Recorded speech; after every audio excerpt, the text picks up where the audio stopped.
আসসালামু আলাইকুম।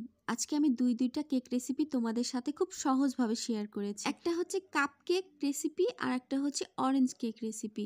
এই রেসিপি দুইটা একদম সহজভাবে সিম্পলভাবে তোমাদের সাথে শেয়ার করেছি। তোমাদের যদি কারো ঘরোয়া এই কেকগুলো বানাতে কোনো সমস্যা হয় তাহলে কিন্তু তোমরা এই রেসিপিটা ফলো করতে পারো। আমার এই দুইটা রেসিপি আমি খুব সহজভাবে তোমাদেরকে দেখিয়ে দিয়েছি। কোনো ধরনের ইলেকট্রিক যন্ত্রপাতি ছাড়া একদম হাতের সাহায্যে ডিমগুলোকে ফর্ম করে এই কেকগুলো আমি একদম পারফেক্টভাবে তৈরি করেছি।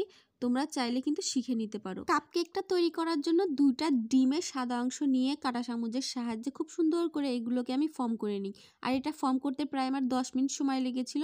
খুব সুন্দরভাবে আমি একদম ফর্ম করে নিয়েছিলাম। দেখো তোমরা দেখতেই পাচ্ছ কতটা সুন্দর হয়েছিল। ডিমের সাদা অংশটা ফর্ম করা হয়ে গেলে ওটাকে সাইডে রেখে দিয়ে আরেকটা বাটির মধ্যে আমি ডিমের কুসুমটা নিয়ে নিই। কুসুমটাকে ফাটিয়ে নিয়ে ওর মধ্যে আমি পরিমাণ মতো চিনি দিয়ে আর দিয়ে দিই একটুখানি দুধ। এগুলোকে খুব ভালো করে মিশিয়ে নিয়ে ওর মধ্যে আমি 1 কাপ পরিমাণ তেল আর দিয়ে দিই সাদা এলাচ, দিয়েছিলাম বেকিং পাউডার আর ময়দা, এগুলোকে চেলে দিয়েছিলাম। তারপর সবকিছু খুব ভালো করে মিশিয়ে নিই। আমি এখানে সাদা এলাচটা ইউজ করেছি, তোমরা চাইলে ভ্যানিলা এসেন্স ইউজ করতে পারো। আসলে আমি যখন ভিডিওটা করতে নিয়েছিলাম ঠিক তখনই দেখি যে ভ্যানিলা এসেন্সটা নেই, শেষ হয়ে গেছে, যার কারণে আর দিতে পারিনি। তারপর আমি ডিমের ফর্মের সাথে কুসুমের ব্যাটারটাকে খুব আলতো হাতে খুব ভালো করে মিশিয়ে নিই।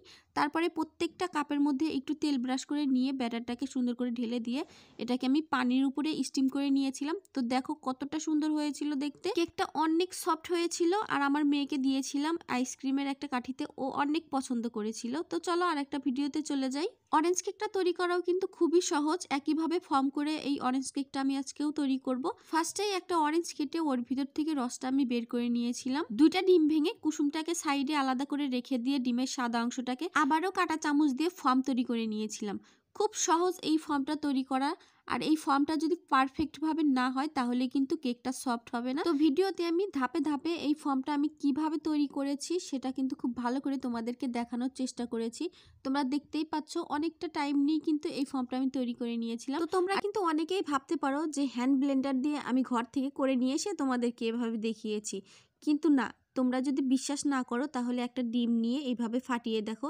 বেশি না, 10 থেকে 15 মিনিট এভাবে ফাটালেই কিন্তু খুব সুন্দরভাবে ফর্মটা তৈরি হয়ে যাবে। ডিমের ফর্মটা মোটামুটি হয়ে গেলে ওর মধ্যে কুসুম, চিনি, লবণ, তেল দিয়ে দেই, বেকিং পাউডার, ময়দা, ভ্যানিলা এসেন্স আর দিয়ে দেই দুইটা সাদা এলাচের দানা। তো ওগুলোকে একটু ভালো করে মিশিয়ে নিয়ে ওর মধ্যে আমি অরেঞ্জ জুসটা দিয়ে দিই। আলতো হাতে সবকিছু খুব ভালো করে মিশিয়ে নিয়ে একটা বাটিতে আমি তেল ব্রাশ করে নিয়ে পেপার দিয়ে উপর থেকে ব্যাটারগুলো ঢেলে দিই। ব্যাটারটা দেওয়ার আগে ওখানে আমি একটু কয়েকটা চেরি ফল দিয়ে তারপরে ব্যাটারটা ঢেলে দিয়েছিলাম। তারপরে ওটাকে আমি পানির মধ্যে স্টিম করার জন্য রেখে দিই।